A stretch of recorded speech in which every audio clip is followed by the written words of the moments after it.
Hi, everybody. I'm Wendy Murdoch, and this is Webinars with Wendy. I've been doing a series of webinars during the pandemic to entertain myself, learn something, and meet new friends. And that's why I'm so excited this evening to introduce you to Sharon May Davis. I've known of her for quite a while, and I've known of her work for a while. And I'm just really excited to listen and learn from her this evening. And I'm sure you're going to find it very educational and informative. So grab your drink, pull up your Zoom, and let's get into it. So hi, Sharon. Thank you so much for joining me this evening. Well, thank you for the invitation, Wendy. Sorry it's taken so long to get here, but that's okay. Good things sometimes take time, you know. Yeah. So Sharon, I always ask my guests to give us a little background about how they wound up doing what they're doing, but I think you have that in your presentation. I actually do. I give people a little bit of an insight into the type of person I am. I realise that with Zoom, you don't sign a clause whereby you have to laugh at every joke that I make or I think is funny. I have a bit of a warped and weird personality. That usually goes as a precursor, so people can be warned that, oh, here she comes. She thinks it's funny. Thank goodness she can't see us because we don't get it. So I do have a little bit of a sense of humour that's quite Aussie, but also I'm very much inclined to be a punner. But yeah, definitely my curiosity started when I was a child, and I can take you through that. Yeah, so I love it. Start to share the screen now and bring people forward onto that part of the talk? Yep. All right, let's share this screen. And here we go. Let's see now. Right, can you see me, Wendy? It's coming up. There we go. Got it. Okay, good. All right, folks. Well, look, I'm going to give you a little bit of an introduction to the topic very briefly. I did get an indication that I was allowed to go over 1 hour. I apologise already because I know I will. And I will answer as many questions as I can and be as close to the mark as possible.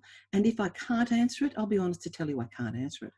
But equine complex vertebral malformation is the topic tonight. In your place, it's night. Here it's morning. So yeah. Just for those who aren't aware, my first coffee for the day. Here we go. That's an essential part of every day, is that first cup of coffee. Well, I actually have some water, and yeah, that's my first coffee for the day. Even though it's only 10 a.m. here, I still haven't had my coffee. But either way, I'm going to introduce you to a horse that I met, Mr. T, back in the UK in an area called Devon. And this is an Irish sport horse. Now, those people that can jump, or jump horses, I can't jump anymore, but have a look at the way he's about to land. Have a look at the head position, have a look at his eye, have a look at his ears. This horse is worried, and that is not a high jump, and he's only 5. So you know that he's not going to land correctly. You know his hind end isn't 100% even behind, but that's a little bit forgivable in a young horse. The fact is, he's not even looking where he's going or lowering his head. And unfortunately, he was on the table at the age of 5. So we're going to come back to why he is part of this journey as well. But to understand how I got to this point, I'm going to introduce you to, I was going to introduce you. Let's try again. Sometimes it's just a question. There you go. Yeah, here we go.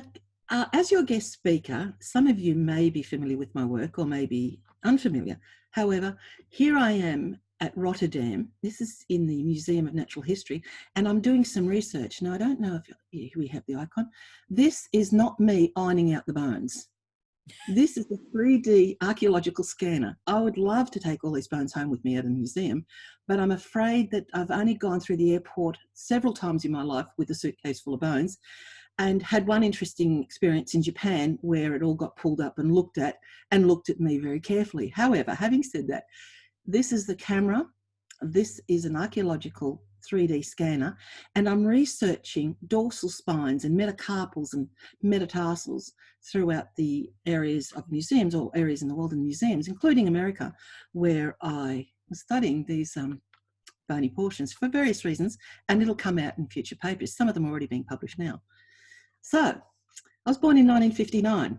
I was always a curious child. I was forever picking up things and asking, what is that? And here I am, obviously still in nappies. So I'm around the age of 2 because I'm walking.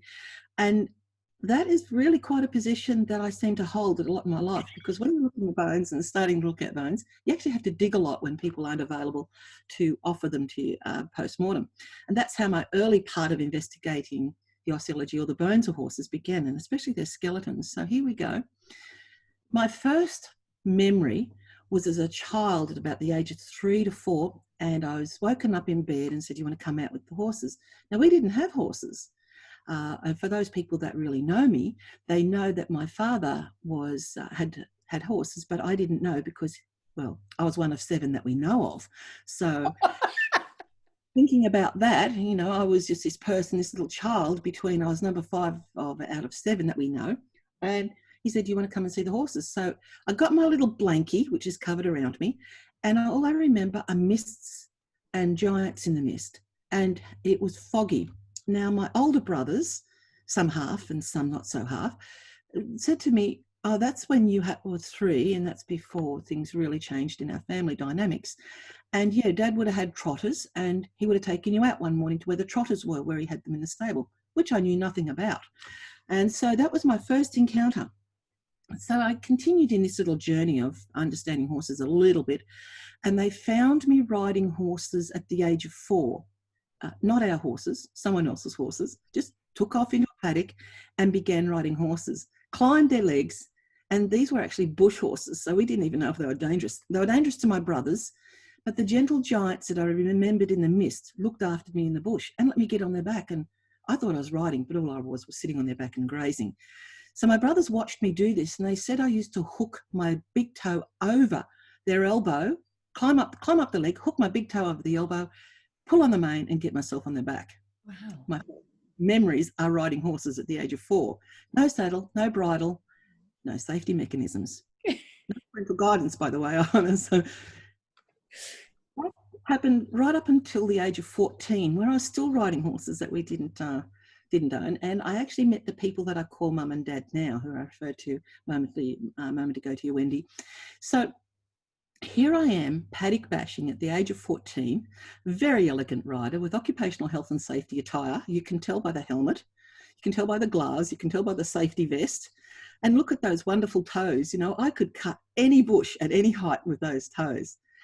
And here I am riding a racehorse off the track. She's an oldie, but she's a sweetie, and she looked after me.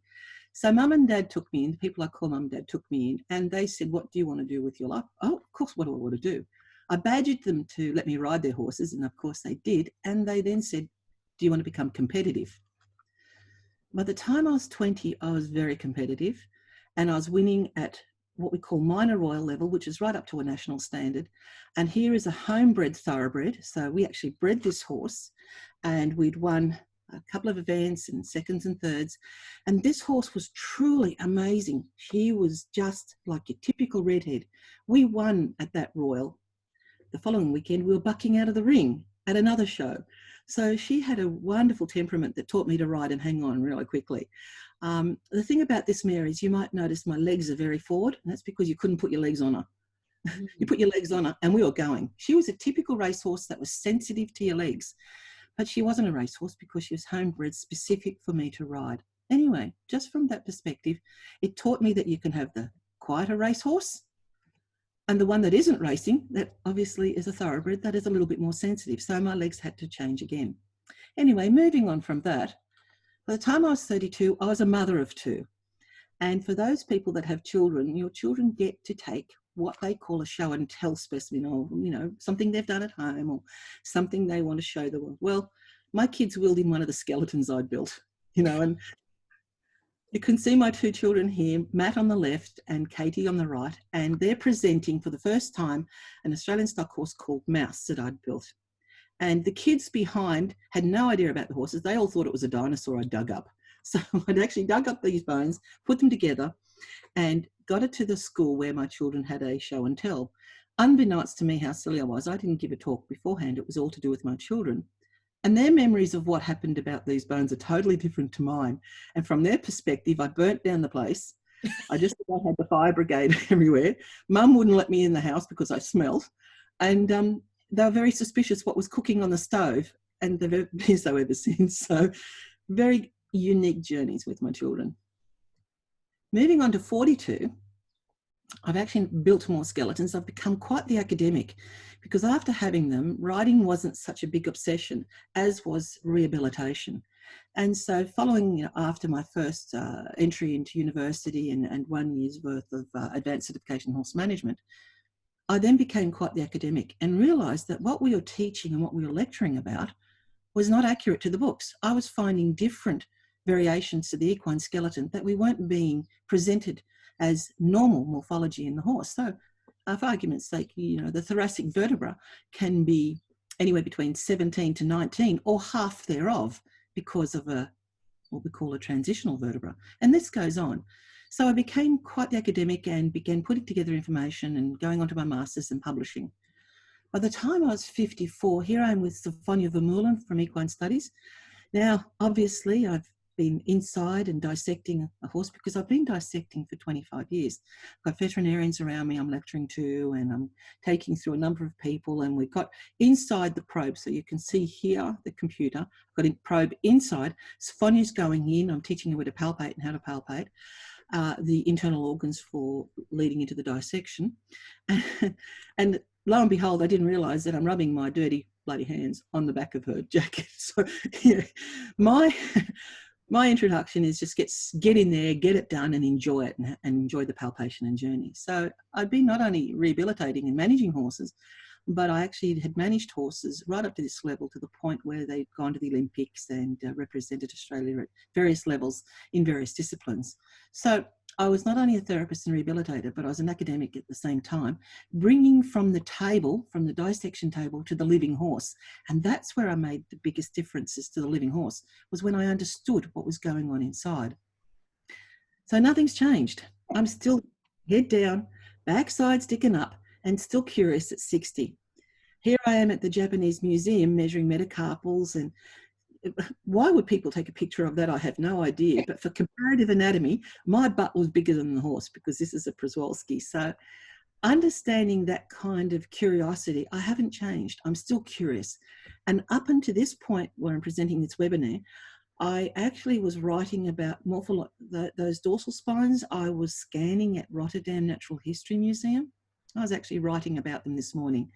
So I do come to America, and I come to America mostly to look at your museums and specimens. So I find that an interesting journey as well, because of course, a lot of you, as you would know, the horses evolved there. So from that point, let's get back to equine complex vertebral malformation.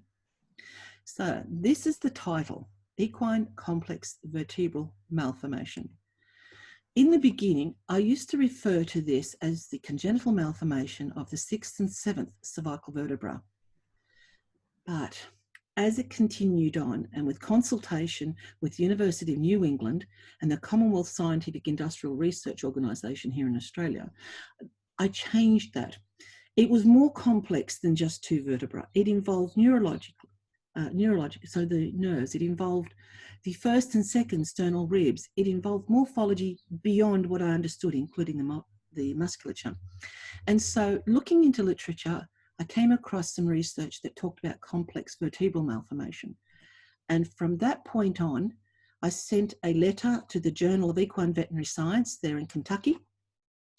And they responded with, we've got your letter, we will then recommend you call it that from this point on, hence the name. But I'm going to take you onto a journey as to why it appeared that name. Why did we get to this name? It was first found in the Holstein dairy calves late last century. And what it was, the Danish authors Anke Holm, Bendiksen, Anderson and Jürgen, they actually had what we call a lethal genetic component in Holstein dairy cattle. And these calves were born and very, very little lifespan of maybe 2 days, and often aborted preterm.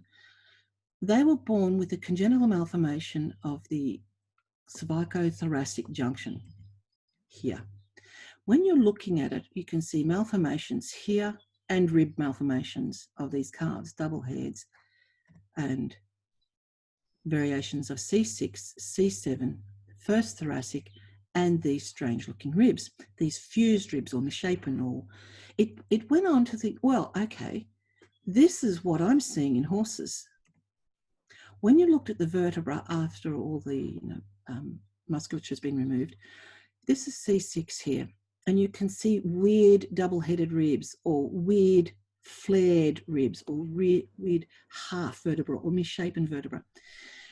And that's where it occurred in these Holstein cattle in the cervicothoracic junction, which is exactly where it occurs in horses. But how did it get to in Japan and Australia and all around Europe and America? And it came about through artificial insemination. So the Holstein cattle, this morphological variation was genetic, and it not only was a issue in the dairy industry, but with the death of so many calves, they didn't have breeding stock to continue with.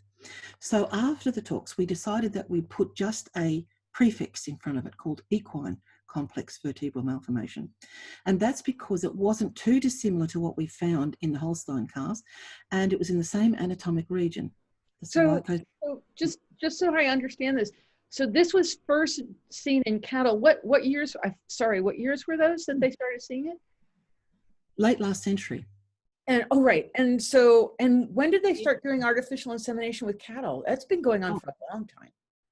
In actual fact, it was going on from 60s, 70s in the cattle side of it. So the artificial insemination, it became worldwide, this complex vertebral malformation in Holstein cattle became completely a global, like a pandemic, because of the artificial insemination programs of sending very good bull semen out of America, Penn State Star. So, I wasn't going to go there, but you took me there. That's okay. That's all right. You know, because I mean, that's the thing is, it's because of things like artificial insemination, you can have something like this and not know about it until well down the road because it's transportation so easy. So this is why we think that equine complex vertebral malformation has become so prolific in multiple breeding programs in this century. Because of the artificial insemination that we're doing with horses. And especially Warmbloods. Yeah, because thoroughbreds, at least in the United States, you can't use artificial insemination. But they have shuttle stallions. So when the shuttle stallions would arrive in Australia out of Japan or out of Europe or out of the UK or out of America, they were serving every 6 hours. You know, not much of a breather for some of those poor fellas. No wonder some of them died early. They couldn't handle the load. I've never heard this term, shuttle stallion. It basically means they're just shuttling those stallion around to breed as many horses as possible. Wow. So when you have the breeding season in America has gone into winter and there's no mares that are willing to be served because of the estrus behaviours, the physiology associated with that, they shuttle them off to Australia and other places in the Southern Hemisphere that will take on breeding stallions. And so we have what we call shuttle stallions. They shuttle them in and then they send them back for the breeding season in America or the UK or Europe. So that's why that's why this particular condition, and I'll talk about it a little bit later, is worldwide. It's like a pandemic. We've got so many locations around the world where it's been identified, not just in thoroughbreds, but of course in other breeds. And are there any breeds where you have not seen it? Yes. Oh, okay. I'm sure you'll talk about that later. Oh, actually, if you ask me later, I'll certainly remember to talk about it. Okay, then tell me now. Well, I've done a number of Dutch Konig horses, and they're a wild breed, so I haven't seen it in Dutch Konig. I haven't seen it in, I haven't done enough other breeds to say for sure. So in that instance, I would have to say your wild, isolated populations are clean, because I have seen it in multiple populations whereby we've utilised thoroughbreds, warmbloods and Arabians in the back line. Australian stock horses you would consider as an isolated population, but we utilised thoroughbreds, Arabs and quarter horses late last century, and I see this malformation in Australian stock horses at 4 in 10 at this current time. Wow. So we have those. Icelandics? Sorry? Icelandic horses? Oh yes, I've looked at Icelandic, but that's what I meant by not enough numbers. So with the 2 Icelandic horses, I don't think that's enough that I can call upon to say, look, I haven't seen it. But I can call upon those other breeds, such as the isolates of the Yonaguni pony, the isolate semi-wild population of the Dutch Konigs, or the Konig horse that I've seen. I've only seen one Bosnian mountain horse. So yeah, we've radiographed, but I according to the research that I've done, they prefer you to see it through because radiographs, it depends on the angles, so they prefer to see it through the morphology of the bone. Wow. So yeah, so this is something that in very short order has become a very big problem. Later in here, I should be able to give you some stats later on. It's huge.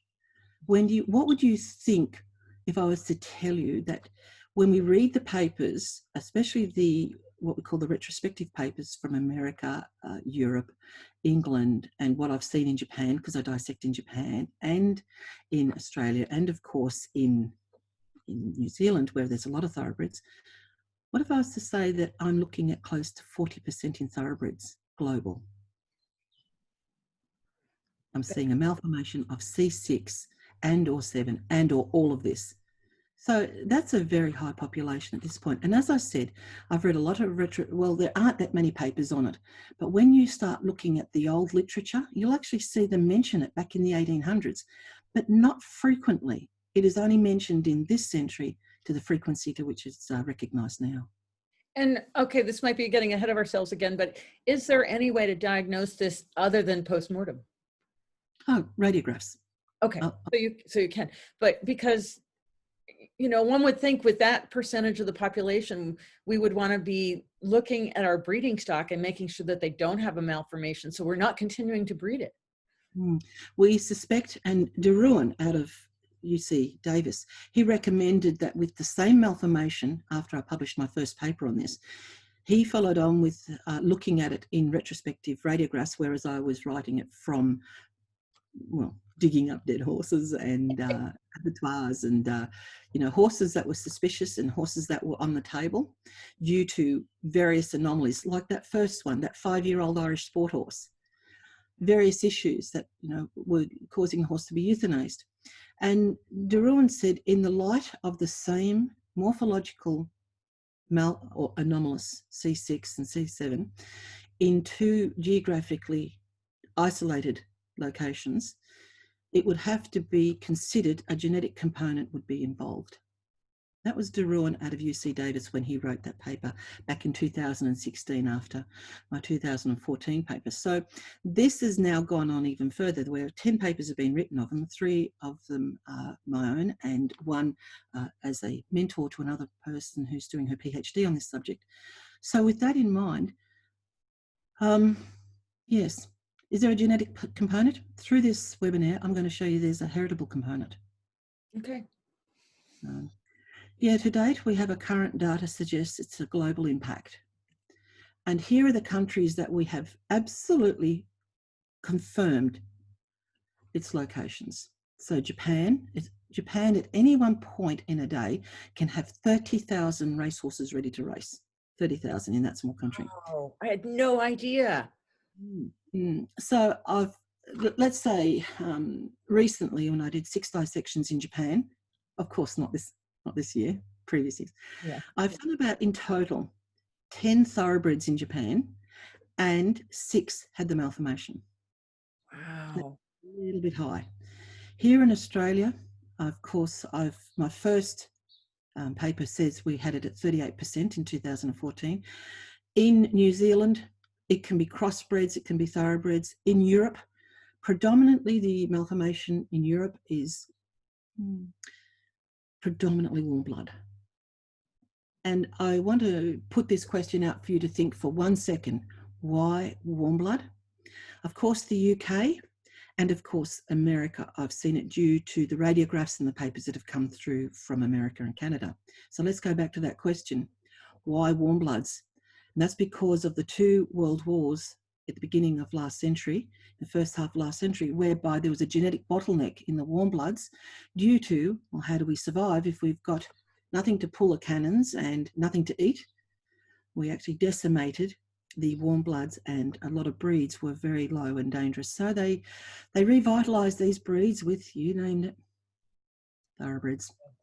Yep. And I see that like in some countries in Europe now, the horses are, I call them gummy hot because they're the thoroughbred hot, but the warm blood kind of looseness is a very strange combination, and sometimes can be really difficult to ride for like an amateur. And with that in mind, I would consider then radiographing the caudal neck, as we've seen in Europe. There are differentials to this being a problem, but I'll take you forward a little bit further than that now. So the published papers and diagnostic resources identified these countries as having ECVM in the population. There we are. Okay. These are confirmed locations, but now we can also add other countries such as more European countries, and you'll notice that basically when you think of the breeding program, a lot of the artificial insemination and the semen is coming out of these countries outside of Australia. So yeah, we have a few concerns here. Yeah, that's interesting that Finland's on the list, because I've taught in Finland. I taught in Finland for 11 years, and they have a Finn horse, but then they have all the other Warmbloods. So I'd be curious to look at the Finn horse. Which in Finland. Say again? In Warmbloods. Yeah, it's in the Warmbloods. Yeah, because their native horse, their Finn horse, is a sort of a small draft, like a light draft. So, but the Finns all fjords, but I still, again, like the Icelandic, don't have enough numbers of fjords to say right that they've got it. But again, I'm inclined to, when I look at the backline and when I research the backline of the breeding programs, we actually find that thoroughbreds start to come in, and that becomes an issue. Again, we're looking predominantly at what happened between the First and Second World War, when we had a genetic bottleneck in the Warmbloods. Right. Out of curiosity, have you looked at a lot of Friesians? I actually haven't, because these are very expensive horses, and people honestly don't want to sometimes know what's wrong with their horse, because Friesians have another issue as a result of the wars, and that's dwarfism. So with that in mind, what we do have of Friesians is retrospective radiographs and current radiographs, and they have it through the radiographic diagnostic technique. So that's one good thing. I haven't had to they're big animals. I've done Andalusian, and that's a lot of put on the table, unless you're breeding for the smaller variety.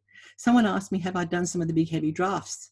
And actually no, and there's a good reason for that. We can't lift them up. Just, they're monstrous. If they're done on the ground, then we've got a chance, but then you can't turn them over so easily either. So yeah. Anyway, moving on. Okay. These breeds that we can actually recognize them in. And notice that when I say Warmbloods, I'm talking Oldenburg, Hanoverian, Trakehner, I'm talking Friesians, I'm talking about it all. If you'll notice that a lot of these breeds, and when I say and their derivatives, that means any derivative of the breed above, not and Australian stock horse and their derivatives, any breed and above. So the sad news is that encompasses virtually nearly all of the backlines in so many of the rideable horses. So we're not talking draft horses here, we're talking rideable horses. So whether it's in draft horses, well, that's very, very possible. But the interesting thing about draft horses in my mind is I go back to domestication, which was about 5,000 to 6,000 years ago, and they domesticated they talk about 2 centres of domestication. So let's talk about 2 possible species of equus that were domesticated. Since then, we have over 540 recognised breeds of horse and 650 non-recognised. In other words, we have 650 breeds of horse, of which 540 are recognised as a stud registry. With that in mind, we did that in 5,000 to 6,000 years. So is there a possibility? I've actually seen a person put up on the internet that this was and I saw it in America, a Clydesdale, and that caught me off guard. So I've seen it in a Clydesdale in the bones, but again, I didn't have any breeding background. They couldn't tell me if it was a first cross Clydesdale. She said, oh no, it's a Clydesdale breed. So I did see it, but again, if I can't research it all the way back, I'm very cautious about making it a public statement. So in that's only just anecdotal evidence. Coming forward. So in summary, we have the congenital malformation of ECVM. It affects the cervicothoracic junction from C6 to T2. 11 countries have identified it in the population. That is through literature, scientific literature, and through radiographic diagnostics, and 9 breeds and derivatives have been identified with ECVM. And that doesn't sound like it's a lot when you think of all the breeds that I just mentioned. Having said that though, which are your most rideable breeds? Let's just go back to that. When you think of that and you look at that, these are the most breeds that we deal with in the majority of our life. Some people wouldn't deal with Friesians, but in Holland, it's a breed to be reckoned with. Yeah. So what were the circumstances that brought this information to my attention? Now, folks, this is what happened to me. In 1996, a horse in a race had to be put down. The thing about this race was that no one thought anything different about why this horse was incurred the trauma that it did. However, in 1999, I was asked by the Victorian Racing Club to build them a skeleton because have bones will travel. In that in mind, I went and dug this horse up off the racetrack, and we're going to watch his race. I'm going to point him out. Here we are. I want you to watch the horse with the white blinkers right here. Watch the action of his head in 4th position. Watch the way he gallops. This horse had 7 starts. This was his 7th. I spoke to the rider, who was also the track work rider. I spoke to, of course, that he was the jockey here. I spoke to the owner, the breeder, and the trainer. And they all said this horse was difficult and lugged and was very, it felt very unsafe to ride. I said to the jockey, "Why did you ride him?" He said, "Because I need to put food on the table." Yeah. With this, watch this head action of this horse, that one I mentioned. Here we are. Here he is, right here in The 4th video's position. playing a little bit broken up, but I still think it's visible to see what's going on.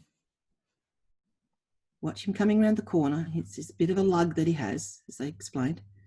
There's no one touching him. There's no one bumping him. He's in a free position, and wham, down he goes. Oh, wow. Okay, let's just take that back fractionally. Watch his head again. Here he is in 4th position, right here. The head action isn't that of a true gallop. Right. This is what becomes really interesting. He didn't start him till he was 4 years of age. The jockey consistently throughout riding this horse from the age of 4 said he was difficult. It wasn't just difficult, he said he was difficult to turn, and he broke the right front leg, which is often very typical of a horse that's racing in this direction. However, the jockey said to me, he didn't go in the leg first. He went in the back end first, and then he came forward and broke the leg. And so with that in mind, that horse was in 4th position when he came down.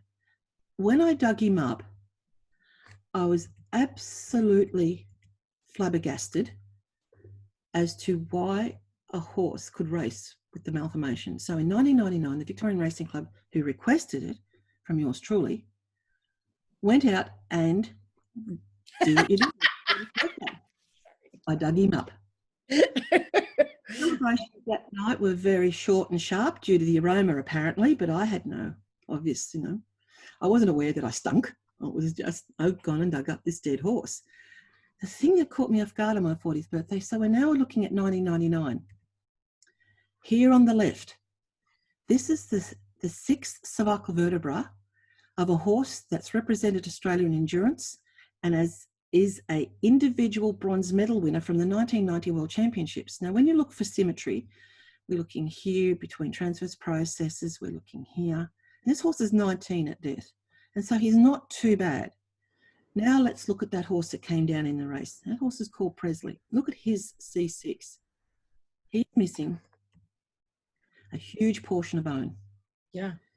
Now, that complete tubercle that's absent is a major site for attachments of musculature, so that the caudal neck is held not only in position, but actually is supported ventrally.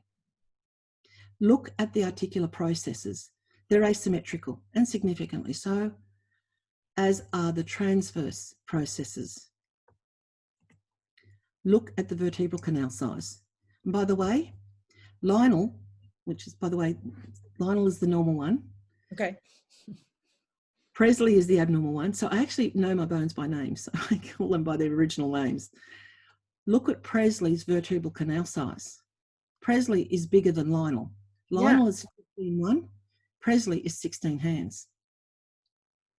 Look at that vertebral canal, and that became an issue for me. Look at the asymmetry here in the pedicles. So basically, equine complex vertebral malformation just didn't incorporate one thing. Look at C7. Here we have Lionel on the left, who's normal. Basic symmetry is relatively normal. And a horse that has been doing endurance, think about the number of kilometres, or in your instance, the miles. Now look at Presley's.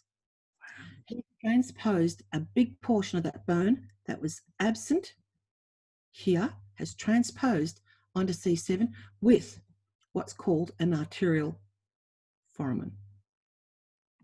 See that? Wow. Where's the symmetry here? Now we look at, again, the articular process joints. Now, someone said to me, well, Sharon, that can be racing and training in one direction. Oh, I agree. Unfortunately, though, that we have that many samples that it's conducive of this asymmetry in the bone, now that we can prove that it's just not racing as a causative factor. So again, look at the vertebral canal. So we include arterial foramen. We include asymmetry and a small vertebral canal. What we have here is what's called the ventral tubercle. Right. Here, his is skewed right off. See it? See it there? It's skewed off. So the symmetry in the bone has its own scoliosis in one single bone in the caudal neck prior to going through the transition of the cervicothoracic junction to the thoracic vertebra. So that became, how do I give that to the Victorian Racing Club? You know, this is normal. Well, it's not normal. Right. Here we're looking at the ventral aspect of them. So here's normal on the left. These are my caudal ventral tubercles. You can see here it's present on Lionel, the normal one, and absent on Presley. And you can see here his ventral tubercle is kicked off to the side here. Yeah. You can see the asymmetry in the transverse processes. See the asymmetry here to here. Yeah. Even here to here. Remembering that this is an elite athlete. This is what we want. We have a cranial ventral tubercle, and we have asymmetry here in the growth plate. See that? Yep. This is showing you that this horse is just rising 7. He's 6.5 at depth. His growth plates are still open and under the influence of this asymmetrical load. This is where it became more interesting from my perspective. I found the malformation could be on the left, could be on the right. So here we have a right malformation where it's what we call unilateral on the 6th, and here we have it transposed onto the 7th, and we can have it bilateral. So we can have it on both and transposed. So in that instance, it's just not one, it's 3 presentations of C6 that we found and presentations into C7. So here we have a little summary of where it can be unilateral or bilateral. So it's one-sided or both sides. And it's always in the presence of an absent caudal ventral tubercle on C6. 50% of the absent ventral tubercles on C6, in whether it's a unilateral or bilateral, will transpose. So in other words, it will transpose onto the ventral surface of C7. This is the research so far. That's from my study. Wow. Unilateral left is 70%. Bilateral is 20%, and unilateral right is 10%. Now the work... I was going to say, that's kind of interesting that it's so skewed to unilateral left. Have any thoughts on that? Oh yes, embryology, I have. When you think about a lot of other functions that are on the left-hand side of the body, I'm just wondering if there is a component there, such as a heart. Right. The lungs are different left and right. Yep. Liver too. Liver is predominantly center and right. Spleen, pancreas, stomach, all of those variations. So technically, I haven't gone into that area because I've been so tied up in not only this research, but in other research that I've been trying to ascertain what's happened with losing nuchal ligament lamella in the horse. But anyway, that's another journey. Okay, okay. But I just find it fascinating that that you're finding that so statistically significantly left.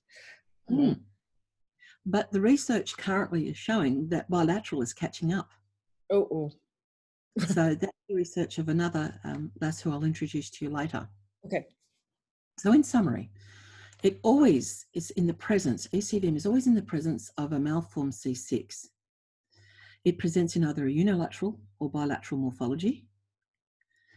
50% of that absence on C6 will transpose onto C7, and it's 70% left, bilateral 20%, and right 10%. So in 2014, by the way, when I began researching this and writing this up in my master's back in 2004 and 2005, I received an informal death threat on not to publish the bloodlines. And it was just a little minor threat. A friend contacted me and said, look, we know about it down here and we're warning you, letting you know there's a warning out. And it'll be car accident and no one will investigate. So there's a reason why it took so long from 1999 to 2014 to publish. That's because my children were in the car with me still in that early period of this century. So I backed off and just continued to collect the data. Wow, but you know, I mean, that's just, I mean, for so many reasons that I don't even know where to start on that one, other than if they already knew this was happening and they continue to breed, the you know, anyway, the ethics behind it is just, and the morals, and yeah, okay, I'm speechless. Okay. The morality of it is, someone will say to me, you know, Sharon, that jockey could have got injured in that position. I said, yes, but the horse got put down. I went, oh yeah, that jockey could have been killed. So I actually honestly thought about the horse first before I thought about the jockey.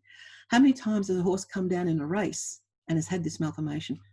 I'm not saying it's the predominant reason why horses come down in races. I'm saying I think it should be investigated. Right. Of course, that just led to more, well, I got attacked then on this area. You're interfering with our industry. And I said, I understand. Well, do you realise our income is reliant upon the breeding of these horses? And I said, so you're okay with putting your children on these horses? And that's where it stops. Yeah. You're okay with putting someone else's son, daughter, husband, wife, brother, sister, but not their own children if they realise that this is going on. And that becomes an interesting thought from my perspective. So with that in mind, because I'd only found it by 2014 predominantly in thoroughbreds or derivatives of thoroughbreds, I published without the bloodlines.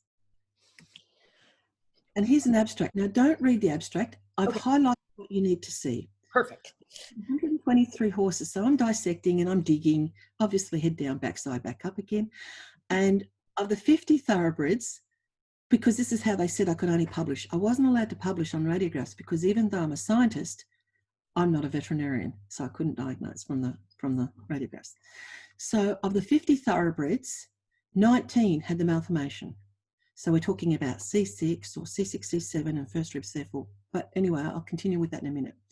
3 out of 3 thoroughbred derivatives. And of the purpose-bred horses, such as quarter horses, warmbloods and so forth, at that point in time, none.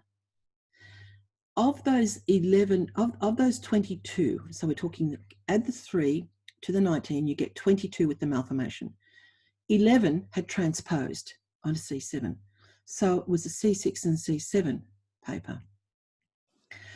So if the biomechanical forces are uneven, if we look at a bilateral C6, this is a racehorse mare and this is Presley. So this is, by the way, this is Flopsy on the left. This is Presley. And of course, we're looking at a bilateral. Look at the asymmetry in the dorsal, in the transverse processes. Look at the asymmetry in the caudal ventral tubercles and look at Lionel. I beg your pardon, look at Presley. Just goes on and on, this asymmetry. So with biomechanical forces, there's got, asymmetrical forces, there's got to be asymmetrical biomechanical forces. So logic dictates with asymmetric form becomes asymmetric function. Absolutely. And we have a question in the chat. I think it's a good one. So somebody's asking, how does the left malformation present in which front foot is dominant? In other words, I think what they're asking is, do you see a dominant foot in association with a particular left or right malformation? If I had a Minty, and if I was in a lecture scenario, I'd throw that person a Minty, a lolly. I remember Minties. I loved them. Because that's the perfect question to where this is leading to. And I'm going to answer that, and I'm going to show you measurements. Okay. This will become very interesting as we, and I can imagine everyone's minds are jumping in all kinds of directions with this, but we do have a logical process to get you through. Okay. So here we go. Therefore, with the muscles, they must alter as well, because when you think without a form to attach to, what will a muscle do? And this is what we found. This is a bilateral horse with a bilateral transposition. You can see here, we're looking at the longest colli muscles on the ventral layer of the cervical vertebra going into the thoracic portion. And look at the midline here, which is this yellow line here. See that? Yep. It's deviated, as has the size of the medial layer, and the ventral layer of the longest colli has altered. Now, this was perfectly symmetrical, but let me show you a horse in, so this was Australia, a thoroughbred. This here is a Morgan.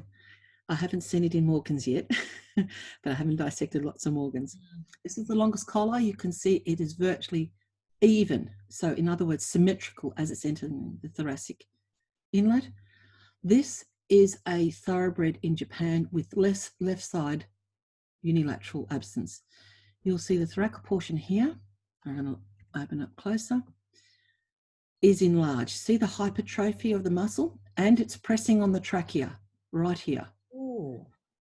Here on the side that is not malformed, it is off the trachea and well spaced. I want to ask you, for those anatomists out there that might be watching, what nerve passes here? Tick, tick, tick. See if we have an answer, because I don't have an answer. That's okay, because it's the recurrent laryngeal nerve. Oh. Okay, so I have to go back. I'm not, the neurology I'm not the best at. So. No, that's fine. We found that the recurrent laryngeal nerve had been pinched through here. And I know for a fact that predominantly the horses have a recurrent laryngeal hyperplasia on the left side. And that's because— So in layman's terms, how would you describe that? RORA. Ah, that's what I thought. Okay. Spot on. It's a RORA. Now, I'm not saying, I'm just saying we found in these presentations, we found the nerve pinched between the trachea and the longus colli as it's coming through from the thoracic cavity up into the caudal neck region. And isn't there a branch of the vagal nerve that's also along there somewhere? Yes, it's a little bit higher. Okay. My Las Vegas nerve, you mean? Yeah. In the malformation, it's not lost, it's lost vagus nerve because it certainly alters, as do orthoneurological areas through here. But I'll show you that in a minute. Okay. Here we go. Here it is. Right, folks. The ventral scalene, this here, the blue line and the yellow line, are the dorsal and ventral lines of where the scalene, the ventral scalene, exists on the horse as it's coming down from the cervical vertebra and attaching to the first rib. See that? Okay. Now you'll see here nerves, the C8 and T1 nerves passing through it. Okay. You'll see here the brachial plexus, which these two nerves are a part of, passing up and over it. This is a malformed scalene. It should not have bifurcated, in other words, gone in two. It should not have nerves passing through it. So when it contracts, it pinches them against the rib here. Oh, wow. This horse presented, and you'll notice here the phrenic nerve, this is the phrenic nerve coming from 6 and 7. Yep. That's the nerves, is strained across the scalene as it passes through to the thoracic inlet. So the vagus nerve is strained across this muscle and leaves an imprint upon removal. So here we have the brachial plexus, and here we have part of the brachial plexus passing through a muscle that's bifurcated. And every time this muscle contracts, you're influencing the C8 and T1 nerves, which are governing the forelimb, as well as part of the brachial plexus. And I'll show you that even further. So yes, we find the malformation affects not only the musculature, we can't presume which musculature it's going to change. We predominantly see it from a little bit through hypertrophy, through the brachiocephalicus and the ventral scalene alterations, but predominantly we see it in the longus colli. But these are variations that we'll find. How often do you see this bifurcation with the nerves trapped in it like this? I've seen this particular case was very unique, but I have seen this variation. This one took 2 nerve roots, so the C8 and the T1. So not just one, it took 2. But so that's the area of concern right there. Right.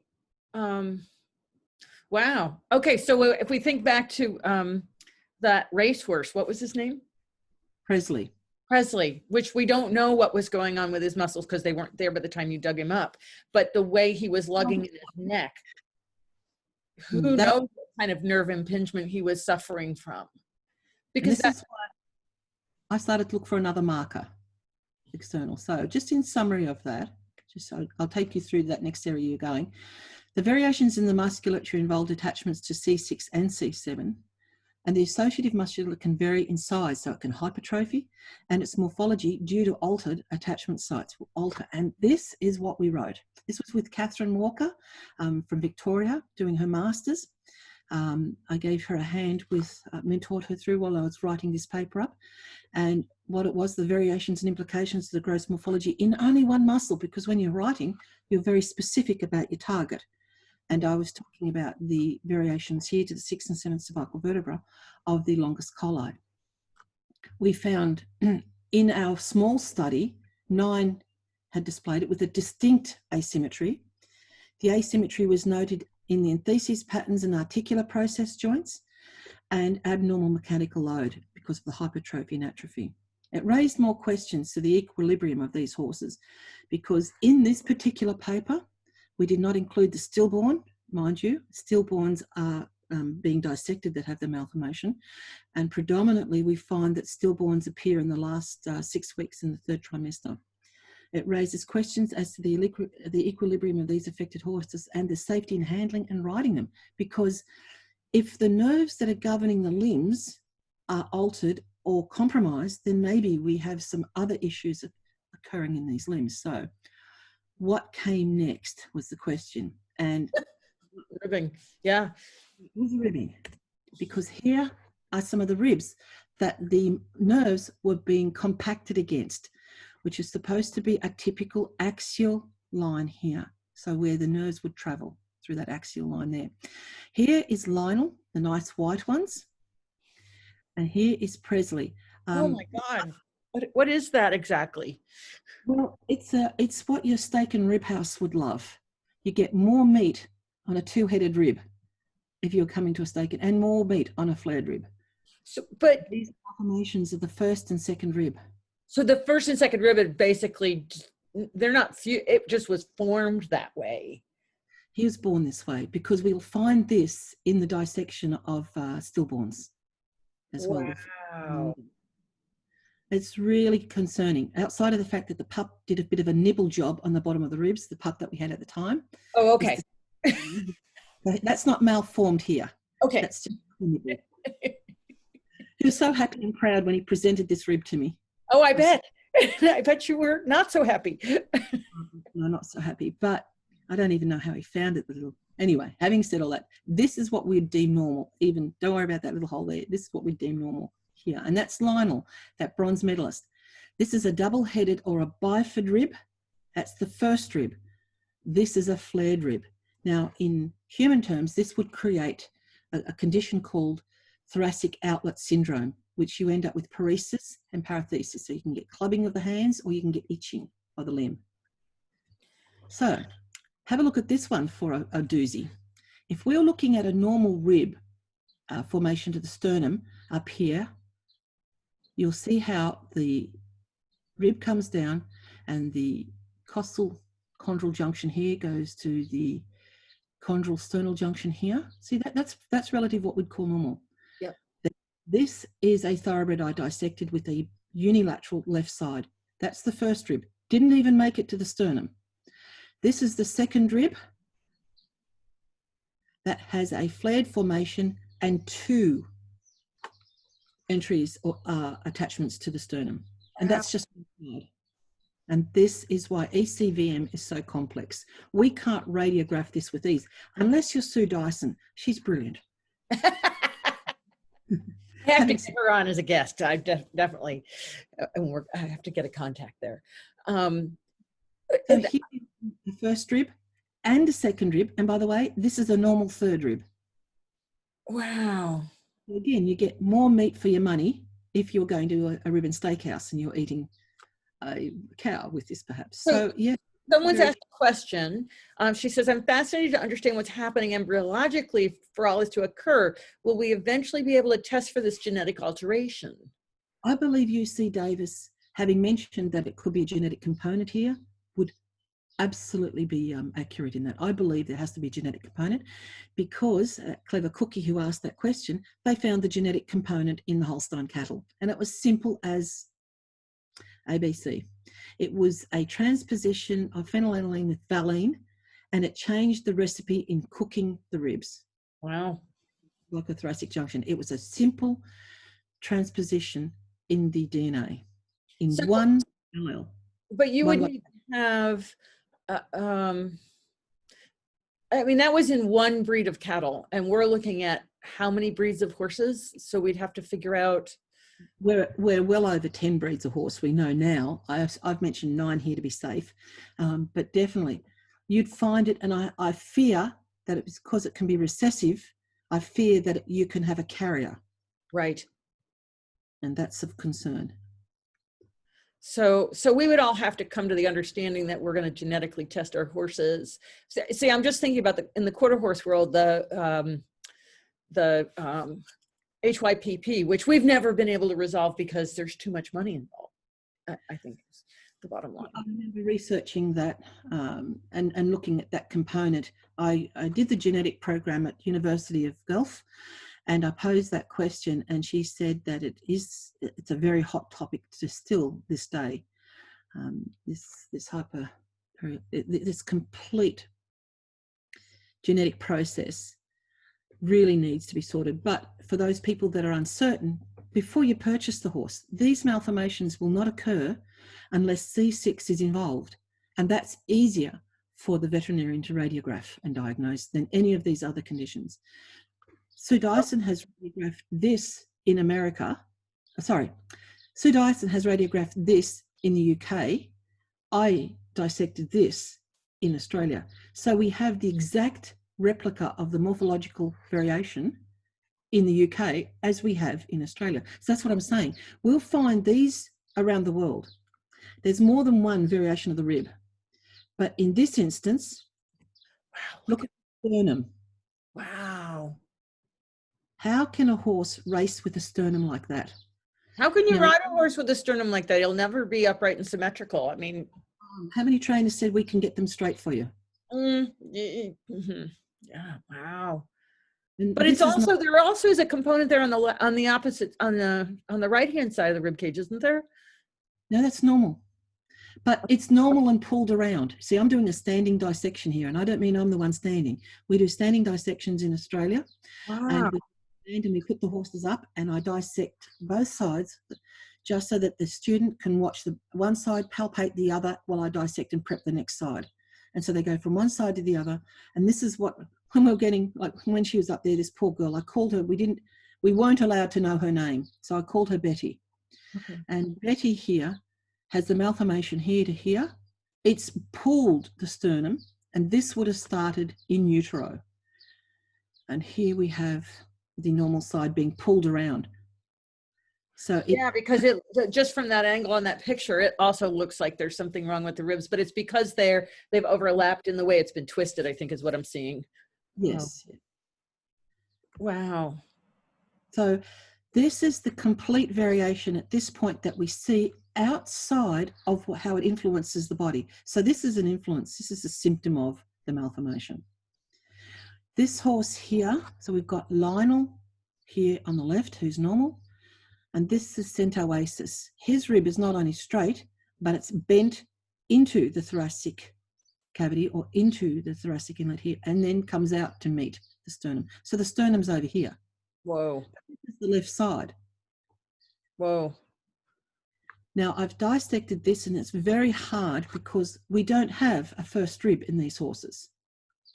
These horses present, and Bradley saw this. So Bradley is an anatomist from Scotland in the early 1900s, and he saw this in 1901. So I've seen this a few times myself.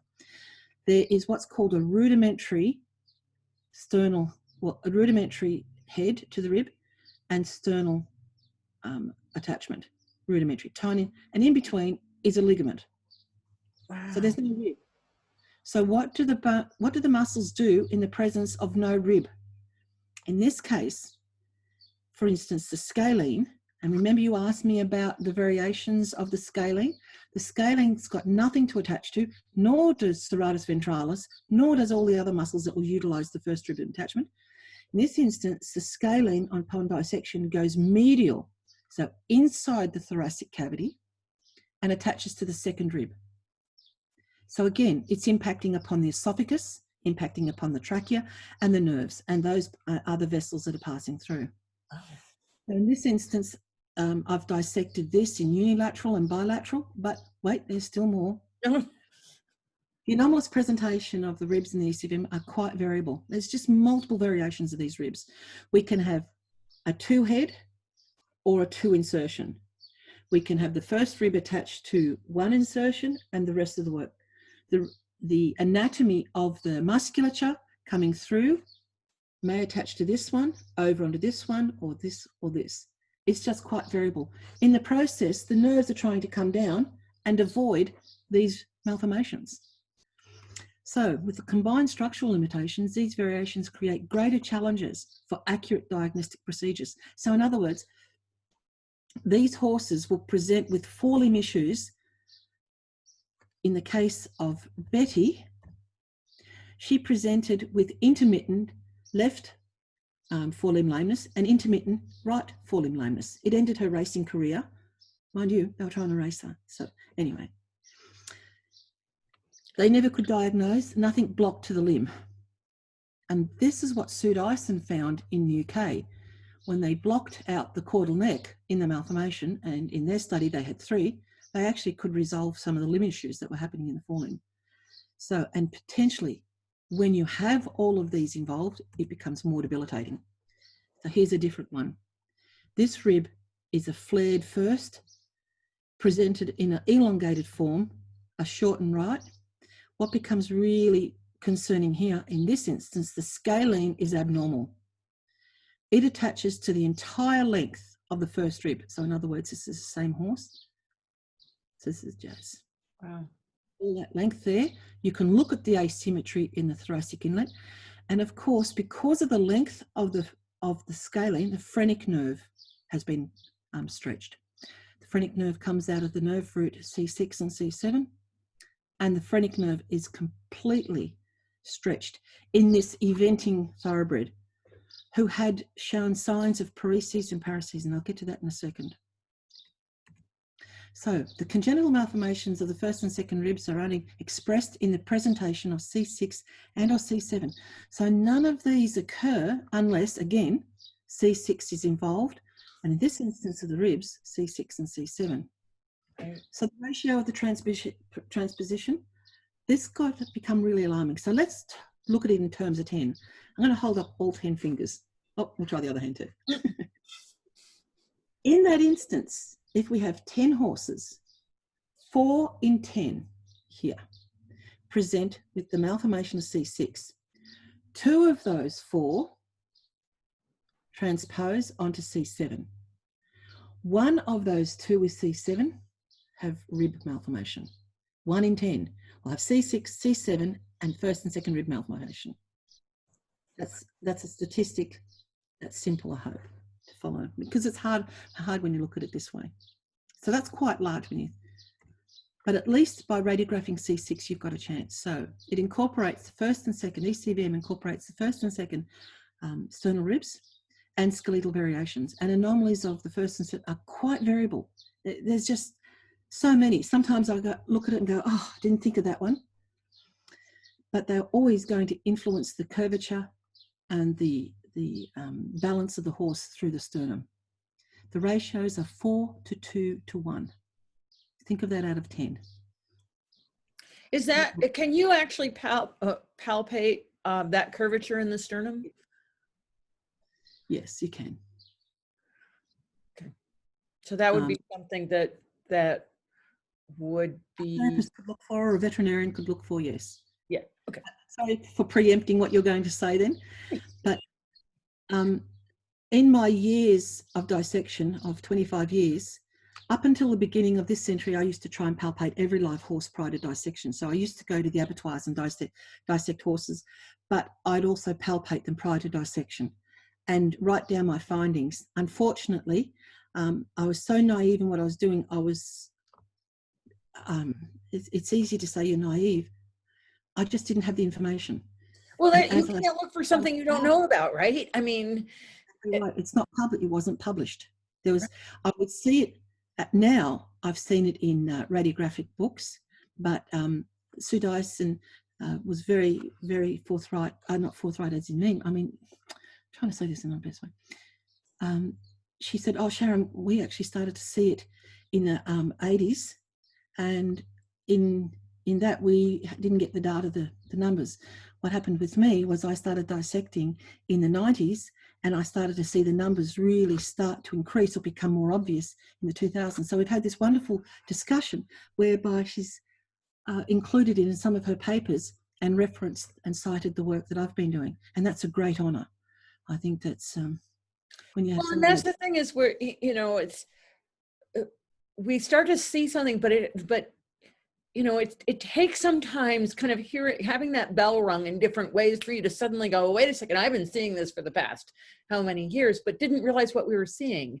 And it's people like you that are doing this kind of research that's so important so that people can be more aware of it and start to look for it. So, because we can't do anything about it unless we know it's there, right? And about this is that they're now looking back on their own retrospective stuff, like retrospectively over the studies over the years, and they're coming forth with publications. It's not the first time that that's been said to me, and by professors and other doctors. It's just I respect Sue Dyson so much for actually citing the literature that's been written and putting it forward and thinking about it and taking it to the next level and saying, well, we had problems with these horses. They were rearing. They had a head tilt. They couldn't manage certain positions. They were lame, intermittent lame.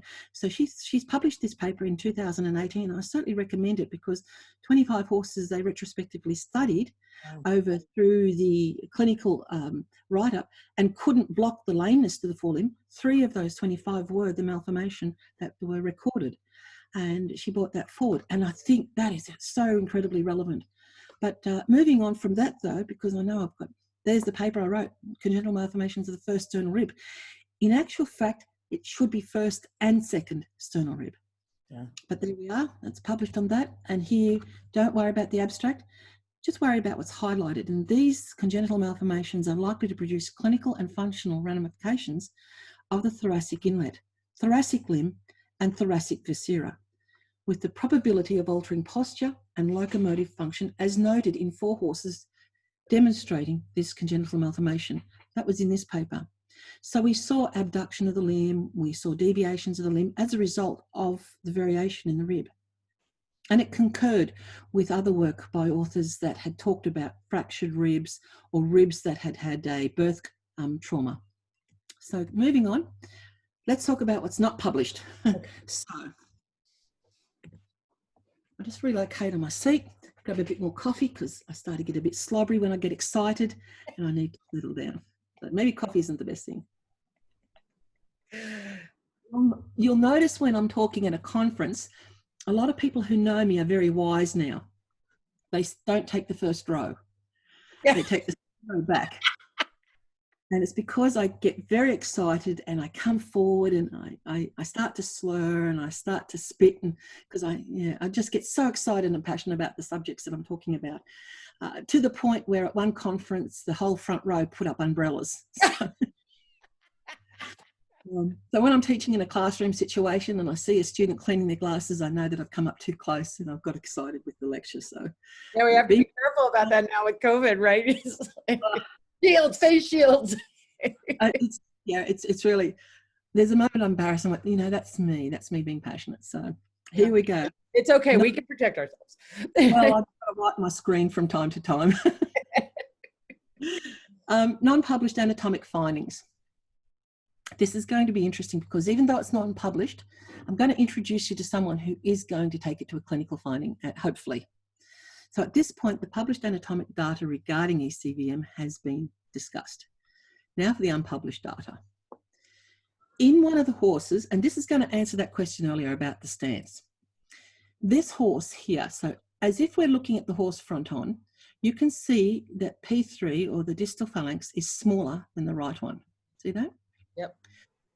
This is a 4-year-old left unilateral C6, C7 first rib. That's it didn't even have a first rib, it only had the ligament. And this little chap Dedo here had what we call, it was smaller on the ipsilateral side, so on the same side. His frog, so as if left and right, so sorry about this, but the frog was smaller, just trying to keep it in unison. So there, that was his frog on the same side. So his left side frog was smaller than his right. He had a smaller frog on the same side as his malformation. And I started to get a bit of a clue. Okay. Then we had a mare radiographed and she had the malformation on the left side. And I measured the frogs without dissecting. So in other words, I hadn't seen the malformation. I'm dissecting away. I've measured the frogs prior to the dissection. She was shorter than her right side by 6 mils, and she was narrower by 6 mils. So her frog on the same side of the malformation was also smaller. So that tells me a number of things outside of the fact that it could be a navicular or other issue in the limb. I started to then look at it a little bit more. Well, and the 2 feet are such different size. I mean, there's such a difference in those 2 feet. Besides that. And Betty, the one you saw before, I did the same with her and called the left side. But the interesting thing is that it hasn't proven to be wrong so far in my dissections. Now, here is a horse that has the right fore. So this horse has got the malformation. Look at the size of his foot. So they're looking for a lameness, and they've noted that we've got these variations between the left and right, and the size foot is different. Yep. Okay, that becomes interesting because now we're looking at MRIs and CTs. This horse matched it. So what happened was they had investigated the foot first before they went caudal neck, and they found this correlation. Here we have a bilateral. And so the bilateral frogs are even, sorry that they're not cleaner, to the P3s. So with ECVM, the bilaterals are the same. Here we have this bilateral mare transposing her absent CVTs onto her aborted 8 to 9 months old foal. It's born without this caudal ventral tubercles. So we have a maternal link. Wow. Heritable. It's directly heritable. The other things we found in this malformation was that we can have half vertebra. Now, in the Holstein cattle, hemivertebra or half vertebra were noted in the neck. This is in a 5-year-old thoroughbred's lumbosacral junction here. Wow. With scoliosis of the sacrum. Only 5. Look at the amount of fusion. Look at the amount. So this horse is presenting with 1, 2, 3, 4, 5, 6, 7 transverse processes of the lumbar. He actually presented with 6.5. It was really odd. So the variations throughout the axial skeleton can continue on to the hind limb. So here we have the Holstein calf born in this unfortunately, contracted position in the forelimb. Here we have a Warmbloods in Belgium, born with a similar contracture. This Warmbloods was C6, C7, first sternal ribs, and contracted forelimbs, exactly the same as the Holstein calf. It was fatal in the Holstein industry, and obviously this is one of the unfortunate bubs that I've had to dissect to find out what was going on. So what we did, we radiographed this stillborn, which has obviously not got any hair on it, so it was in the last, it was prior to 6 weeks before abortion. The thing is, we couldn't straighten out these legs. The contraction was so abnormal. Wow. The mare of this foal radiographed normal. Yes, so the foal was conceived through artificial insemination. I don't need to say any more. Nope. It's unilateral in its presentation on the limbs. It goes on through the axial skeleton. We can get hemivertebra and scoliosis. It's maternally heritable, and it may elicit abortion, because you remember in that first video I showed you, the racehorse came down. He was one of 6 matings, in other words, seasonal matings. There had been 3 abortions. One of the survivors was a wobbler, another survivor was a wobbler, and of the 6 matings, he was the only one to make it to the track. And shouldn't have. It makes you suspicious that I've been dissecting these spontaneous abortions at 9 months. So I've done 3 already, which is really sad. Really sad for the owners, because, and the mayor, of course. For everybody. You know, everybody. So much, so high hopes and expectations, and then. Yeah, me included. It's not easy. Observations and veterinary from client. Here's some observations that will answer that question. These 2 horses are unilateral left side. Notice their position of standing. Left fore forward. What we found is that the horses, once they've been diagnosed, this was what leading up. So this one was at the abattoirs, and this one was alive. Oh, back we go. Notice how on the left unilateral, they are standing left fore forward. The frog that was smallest and the P3 that was smallest belonged to this horse. This is Dedo. Okay. So even though he's got it placed forward and this one back, you would think in this position, this should have been the contracted frog. Right. But it's not. This one. In Sweden, I dissected a Swedish trotter and measured prior to him being euthanized. Oh, well, I should say he was euthanized, and then I measured his feet. I watched him move, and he moved left lateral malformation. And then his frogs measured right lateral. So I was in a dilemma, and I love that. It's a blind study. I need that. And so on the table, what we found on the left side of his neck was where a injection had occurred, and he had had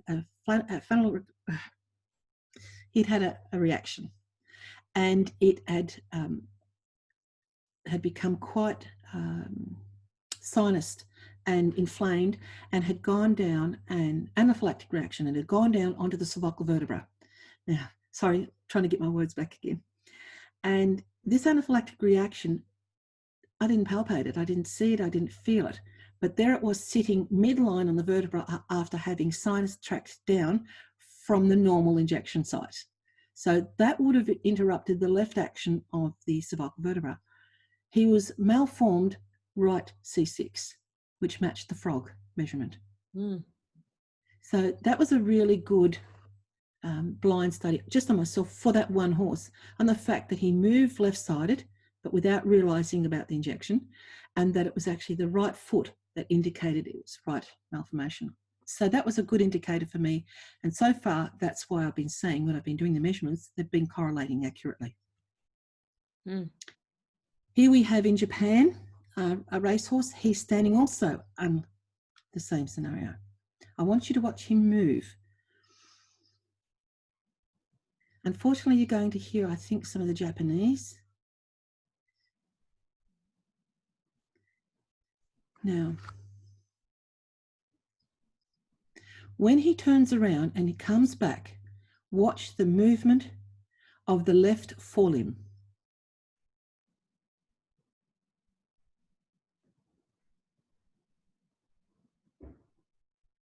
There, see that? Yeah, it's a little bit not smooth, so it's a little jerky, so it's a little hard to kind of figure it out. He moves with that left forelimb with a rotation in at the elbow and out, splayed-footed in the left front. Notice where he's placed it, slightly forward. Yeah, and you can see that. Play it again just so we might be able to see that a little bit now that we know what we're looking for, because it's the one thing about Zoom that videos don't always play smoothly, and it's rather unfortunate because we do lots of videos. Right, he turns around. Now in Japan, they like to keep these horses as stallions. Unfortunately, I do a lot of dissection of these stallions. Oh yeah. You can see the left deviation. Yeah. What? There. He's going to land lateral. Yeah. Serious lateral. I don't mind him landing a little lateral, but there it is. Yeah, he's really lateral. Yeah. He was the one I showed you where the trachea is compromised by the longest colloid muscle. Oh. So here we have a horse that I've dissected and I found this variation. And here we have the movement. We found bilateral horses. So in those cases, we've been looking at the unilateral. Huh. Wonder why it did that. Don't know. Okay, let's see if we can't get that down in size. How's that? Yep, getting better. Yep. Good. I can press buttons too. Horses with bilateral positioning, remember the feet, P3, the distal phalanx, they were pretty even. Mm-hmm. These horses predominantly stand base wide. Here, this horse here on the right is the bilateral, standing base wide and not even aware that he's got his right leg out there. Yeah. B7 and first ribs. And these first ribs were those ligaments. So he didn't have a first rib shaft. She was normal ribs, but a bilateral C6. And that's how these horses start to stand. And they are set somewhat lower as they age with their neck. She is also the one that had the aborted foal that had the same presentation in the malformation. Right, we're going to watch her move, hopefully. So the bilateral mare, ignore the hind limb if you can see it. It's typical racing in the right here in Australia with that stiffness. What's important is when she turns round and comes back, and especially towards the end as she walks towards us. So here she's having a vet workup. She'll stab the right toe. She seems a little bit ambiguous where her legs are, but she stabs the right toe now. And then she doesn't know, as she goes over uneven ground, where her feet are. Yeah. Now, this handler is a yearling handler for thoroughbreds, and she said it's the most difficult time to control a horse. So I'm going to get her to come back again so you see that. Difficult handling to keep a horse off her feet. See where her lead is to keep the horse right off her? Yeah. The mare consistently. So she's had a little stub of the toe there. Right. And here she goes, uneven ground, and boom, again. We found that horses coming down a hill or uneven ground show this kind of presentation. We found that they can jump, not just bilateral, but unilateral horses can jump with a significant twist in their forelimbs or a significant hanging of a forelimb. See that? Yeah. Now, this is that mare I showed you with that very perverse scalene that went all the way down the first rib, and then the front leg was pinched. This is, of course, the Irish sport horse, Mr. T, Mr. McGee. And again, we had a right malformation. This is Arkle, who also jumped very, very peculiarly when he was steepling. When we're looking at these horses with ECVM, they often present with, and not always, but often present with a stilted forelimb movement. This is a Warmbloods mare, and a strange head positioning or action. Let's watch her.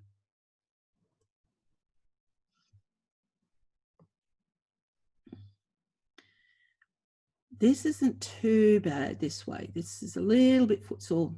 This mare was put down because she consistently fell over in the paddock and she had broken her pelvis for the second time. Whoa. Stopped riding her at the age of 8 because she didn't feel safe to ride. Right. This becomes interesting. Folks, outside of the stilted forelimb gait, watch the base or this aspect area of her neck, right through here. It doesn't look normal. Here we go. Right here, look at the way she turns her head there. Yep. This position here. Well, and even the muscling, the tension in the neck muscles. Yeah. There it is. That's a perfect example of how she'd walk with the tilted. And she was a malformation as well, C6, C7 first ribs. Well, C6, C7 predominantly, first ribs were less involved. You okay with that, folks? Can I move on? Yep. Okay, so observations. We can have hind limb ataxia, forelimb ataxia, hind limb ataxia. We can have unpredictable shying. We suspect that it's a nerve that could possibly be pinched. Head tilt, neck tilt, rearing. Random behavior, dangerous random behavior. Stumbling, forelimb abduction when the rib is involved. Downhill and uneven ground ataxia, confirmed by veterinarians that are working on these horses. Paresis, weakness of the limb. And paratheses, prickling or irritation, as we see some of these horses with paratheses scratching at the limb with no apparent dermis.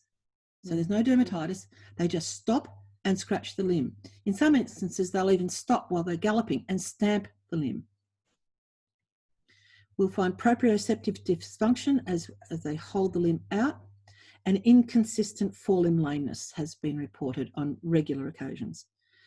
This is an Australian stock horse of 2.5 years of age. He was random behaviour. We're not allowed to disclose his name. Rearing, very difficult. Walking away, he seems to be amiable, and this is one of the things that's sad with these horses. They seem to be quite amiable on the ground.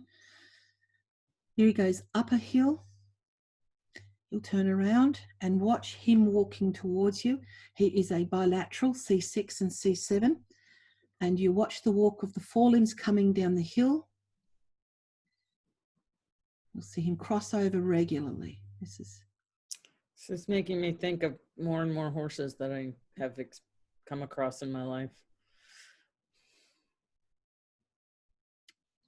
Yeah. So unfortunately, we're looking at Australian stock horses at this point in time about 4 in 10. That's what I'm finding. That's because of the huge thoroughbred and quarter horse, because we've got it in quarter horses as well. So the sad thing is that he's on the table at 2.5. Yeah. This horse has become dangerous. So in summary, we can have observations that are quite variable, but according to the presentation, can be in the musculature or the neurological areas, unilateral, bilateral, the limb on the side of the unilateral, the ipsilateral forelimb, can be forward in their preferred stance, and in the preferred stance of a bilateral horse, it is often base wide. We do note an altered limb action, as what you've just seen. Clinical diagnosis, radiographs. Not scintigraphy. We've not been able to really clarify scintigraphy is going to give us the prognosis, or sorry, the diagnosis that we want. This is working with veterinarians. CT scan definitely does. It's awesome. Myelography also identifies vertebral and compression. So when we're looking at a radiograph, here we've got a normal, so we can see the transverse processes here of a normal C6, see that? We've got bilaterals. Here on the right, an abnormal, you can see it's absent. See that? Yep. Absent. Here on the left, we have a normal C7. Here on the right, you can see it's absent and transposed. So it's normal, and there's the abnormal. Okay. The interesting thing is, notice in the normal one here, you can't see the trachea. Right. Here, we're very close to the trachea. Yep. So that becomes of great concern when you're thinking about horses that could be racing and it's impacted. And maybe it has something to do with the esophagus changing or being compressed in this area as well. And horses that might get choke in the caudal cervical. I mean, these are all anecdotals, but they are out there and been reported with the horses that have the malformation. This is a normal CT of C6 at the same point. This is an ECVM C6. Look at the vertebral canal here. This one is seriously compressed at a similar location in the scan. But having said that, this is a live horse. Wow. So here's the trachea, what I said to you a moment ago. Look at the change in the musculature. You can see the musculature has changed here. This is the absent C6. Here is it transposed onto C7. So this is a live horse with CT. Now look at the musculature changes throughout. I've never seen a live horse CT scan, so this is fascinating to me in general, but the detail that you can see is amazing. It is amazing. It's something we recommend if you have the money. Obviously, if radiographs, first option would be to have the radiograph of C6, and then you can go from there. This horse was presented, a dressage horse was presented with intermittent lameness over 2 years that was not resolving, could not be found in the distal limb to satisfactory level to the lameness, and when they CT'd, they found this. And they also found that the, guess what, the frog was changed. Yeah. This is a brilliant work of Sue Dyson, where she radiographed the malformation of the rib in the UK, and I've dissected the identical in Australia. So we are looking at something that is quite global. Here we have a mylograph, and here we have a horse that's malformed. This is an Irish sport horse. You can see the compression here between 5 and 6. So this is a C6 and C7, and we can see the compression here at C7 in an 8-year-old Irish sport horse. So you can see that it's not just the brachial plexus we're concerned about, we're also concerned about the vertebral canal. And this is some of the work that de Ruin did there in America, which was brilliant. They believe that there could be some vertebral canal variations, and Bacatti this year, in just a couple of months ago, put out a paper whereby they confirmed and gratefully cited the work that I'd published in the 3 papers and noted not only the variations, but also potential spinal canal compression. So it's just not one area we're concerned about. Having shown you the CT on this, you won't see that on the lateral. We didn't see that on the lateral radiograph. We saw it under CT. Right. Wow. So when we're looking at the brachial plexus, what nerves do they govern? Like what nerves govern where? The brachial plexus is a sensory and motor. So it comprises of C6, C7, C8. So don't worry, Sharon hasn't miscounted the cervical vertebra. It's just the number of the nose, the exit. Oh, okay. It does look bad, doesn't it, Sharon? Yeah. What do you know? No, Sharon, it's the number of nerves. So the cervical 6, 7, and 8, and T1 and T2 are involved in the brachial plexus, which governs sensory and motor movement and sensory in the forelimbs. See that? So musculocutaneous is 6, 7, and 8. So here's musculocutaneous. Remember what I said about horses can have paratheses where they're itchy, where they can actually stop and scratch an area of the forelimb for no reason or stamp it. We believe that this may be involved. And I mean, as I said, this is not published or anecdotal yet, that the median nerve 8 and 1, so it's C8 and T1. You can see the median nerve goes down to the foot. The radial nerve is C7, C8, T1, and sometimes T2. You can see the radial nerve coming down to here, and the ulnar nerve 8 and T1 and possibly 2 going down. So the limb is governed by the brachial plexus. Right. I'm just showing you so many variations of the nerves, including the brachial, not just the brachial plexus, but the phrenic nerve, which is of course going to be of concern to anybody that has racehorses for the heart and lung. So differentials. We can have an enlarged facet joint, and it can create compression of the brachial plexus. We can have a fracture of C6, C5, C6, and or C7, We can have severe muscular strain, which can put compression on the neurology, and caudal cervical osteoarthritis as above, which you can see. Nerve root compression is caused by all of the above.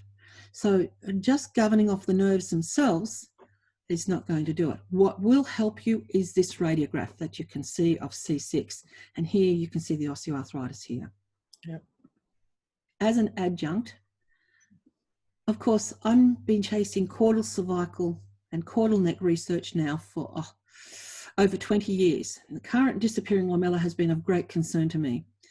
I've looked at between 1,500 and 2,000 caudal cervical vertebrae in natural history museums in America, in Sweden, UK, anywhere I can look at vertebra in natural history museums of pre-domesticated horse, I look at them. And so in that, I've looked at around 1,500 to 2,000, and I've seen, or have I seen, ECVM? What's your answer to that in these domesticated horses? No. All of those specimens that I've looked at. Because it wouldn't survive. You would be totally right. Yep. All of these specimens, and as I said, I've looked at them, Sweden, Germany, UK, America. I've not seen a malformation once. Now, after all of these, I've dissected over 500 horses. And I'm seeing it at an alarming rate. And it's increasing as I dissect more horses per year. So in 2019, I dissected 26 horses around the world. So that's one every 2 weeks. So I'm traveling, dissecting, looking jet lagged and moving on. In the same time, I'm researching, giving seminars and conferences, and hoping that someone has a private collection of cervical vertebrae I can rush off, or any vertebra of anything, so I can go and have a look at it. And I haven't seen one malformation in a pre-domesticated Equids. It's very sad. I haven't seen it. I've done a couple of Przewalskis, one zebra, and 3 donkeys. So I've not seen it. You know that we have the national, the Smithsonian has their animal research facility right here, like 15 minutes from me. You know, I would have been there in October, in November. Oh. Guess what stopped me? COVID. Darn, we could have actually met. I'm actually planning, if COVID behaves itself and the vaccines behave themselves, I will be there in November next year. Oh, okay. Well, I hope I am not in Australia next year in November when you're here. Because it's just up the road from me in Front Royal. And the Natural History Museum at New York and in Florida, I hope genuinely to get there and look at these pre-domesticated equids, whether they go all the way back to Dino Hippus or whatever, just to get an idea of what we've lost in domestication. I'm not trying to bag us here. I'm trying to find an alternative to apply the science in a rehabilitation format, because in all honesty, that little kid that's bent over and that little kid and the horses still wants to love them and pat them and feed them and keep them healthy and whole. So that's still the paramount of my mind. Rehabilitation. What can I do? If we've lost it, the nuchal ligament lamella on C6 and 7 and losing it on C5, what can I do in my research process to find an applicable and time-effective method to support the caudal cervical vertebra without the osteoarthritis? That's my main goal at the moment. Wow. And this is one part of it. And how much correlation do you have with the nuchal ligament issues with the ECVM? None. There's no correlation. It's two different issues completely. If I was to say to you that of all those horses I've dissected, 99% have the loss of nuchal ligament lamella on C6 and C7. They are only going from C2 to C5. I could say that categorically, and I've been writing that in the literature and producing literature according to that information. It's sad, 99%, which means we are leaving the caudal cervical vertebra prone to potentially hypermobility due to lack of support. Yeah. So that's, I'm working on that. I've written a lot on it, and I've got a lot of... I'd have to have you come back and talk about that, if you are willing. It's actually why variable feeding positions became such an issue for me, because through variable feeding positions, I can recruit musculature to stabilize the caudal cervical vertebra in the lack of nuchal ligament lamella support. So I've been working on that method, which is another complete journal. So that's a complete different journey, but it's also still associated with the caudal cervical, because when you think of it, where do we go next? Consider a clinical trial observing, now this is old news because I'm going to introduce you to someone, 30 plus diagnosed ECVM horses for over 1 year or as long as humanely possible. Then in 2019, I said, watch this space. That's what I did over 12 months ago, because this lovely lady, Dr. Christine G, a veterinarian in Australia, is taking up the helm and doing her PhD on ECVM, or these variations in domestic horses, and she is working on clinical findings. She wrote this paper, which is the first radiographic technique to morphologically identify the caudal, in the caudal cervical vertebra, this malformation. Yeah, it's great. And well, outside of the fact she cited my papers, I mentor this lovely lady, and hopefully she will be traveling with me over the next couple of years, so she can take over my role of dissecting horses around the world. She's younger, she's fitter. I think she's better looking, but That's okay. When you get your arm upside yeah, you just got to have people that follow, and there are so many. Sophia Vermeulen, who I showed you earlier, is doing a brilliant job with equine studies in Europe and bringing it to everybody's attention. But they published that this year in an open access paper on how to radiograph for the malformation. Awesome. So in their instance, they called it equine caudal cervical morphological variations. Now, the reason they did that was because they can only radiograph the two final cervical vertebrae, where I'm presenting through dissection a more complex picture. Right. And this is how they found it. So they are able to access, she'll tell you differently. She said, we worked it out together, but the lady's brilliant. She has degenerated at this angle with the plate here, and you can see from left and right sides the caudal ventral tubercle of C6. Once that's been ascertained, they know whether they need to investigate further into C7 or into the sternal ribs. This is more of her work. As I said, it is open access. Christine unfortunately had a horse with this malformation. She, as a veterinarian, put it through all the proprioception tests and found it clear. Within 10 months, it was proprioceptively unsound. And that's what started her journey. Because if horses with an altered lower cervical biomechanics are more prone to degenerative changes and pain, as suggested by Rombach, then the progression of the syndrome over time may well be relevant. And this is a veterinarian working on this clinical findings. So this implications for both horse welfare and rider safety, as horses affected by this condition have been shown to exhibit lameness, pain-based behaviours, and failure to perform to expectation. Again, it's in this paper. And as I said, this paper is free. So they published it with the University of New England and CSIRO, which I mentioned earlier. It's available online.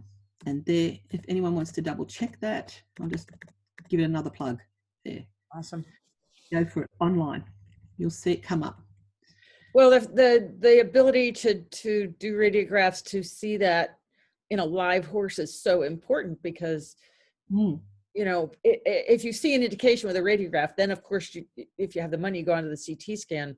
But you having something more simple that can fit with the pattern and then give you an idea, right?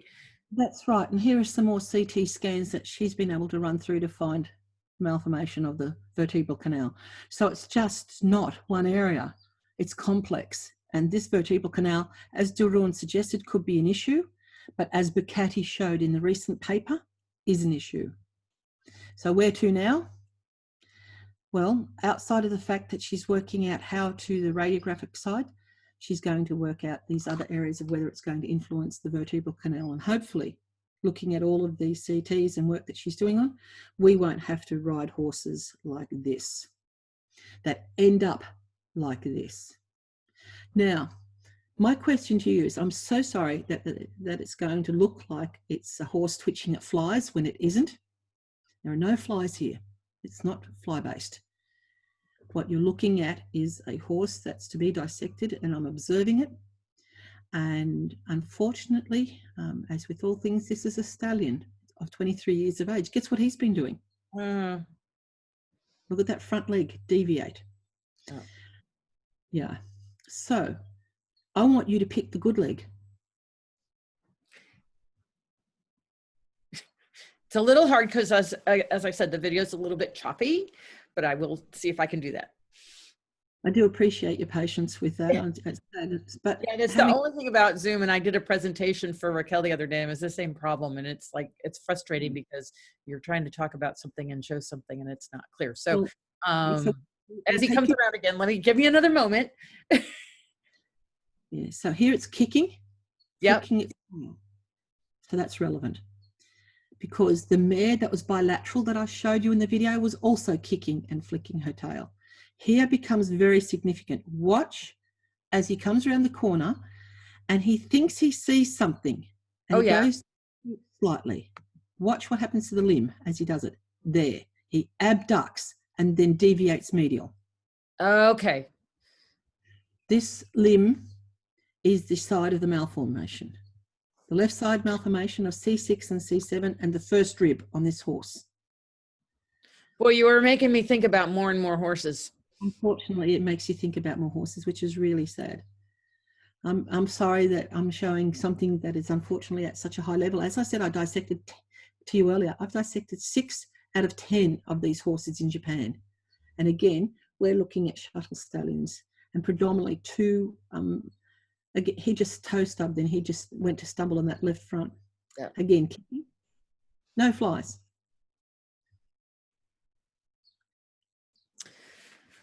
So where do we go from here? Shakespeare said, what's in a name? I'm not worried about what we call it. What I do need to bring across is that it is a multifactorial problem that's heritable condition, and it's located in the cervicothoracic junction. It can limit a horse's ability, athletic ability, and or its quality of life. And this is from that paper of Christine's. But just remember, this is a journey not about confrontation, but education. This is where we need to go. We need to research this condition. And as we said earlier, we need to consider this as a potential genetic component. And that's not my area. I'm a little bit long in the tooth to try and pick up genetics. I did do it at the University of Guelph on the online course, and it is a fascinating subject, but I think younger and brighter minds can handle this. And having a sample base here in Australia, now I mentioned Christine, think about that number has doubled that she's studying. Now that's in her practice as a veterinarian. That's really scary for a veterinarian to have nearly 60 horses in her practice, at least over 50, in her practice in the area that she practices in. That's of great concern. Yeah. Because one of the things that's a differential is caudal cervical arthritis. So every time that she has been suspect of the condition, it's been predominantly a large percentage has been accurate in her diagnosis and workup, and the other percentage has been a differential, such as a caudal cervical osteoarthritis or a broken facet of C6, C7, or even C5, other things that have caused the problem. However, there has been a problem, and it elicits similar symptoms to that Christine's witnessing. So hopefully we'll get some more papers coming through from Christine from a clinical perspective of a longitudinal study of live horses with this condition. Remembering having, she had one, she rode one, she found it randomly dangerous in the end, towards the end of his life, which was less than 12 months that she owned him. By the time we find this condition in horses, we seem to see it especially change. It changes predominantly after the age of 5. After the growth plates start to close and become more fused. That's when we predominantly see it.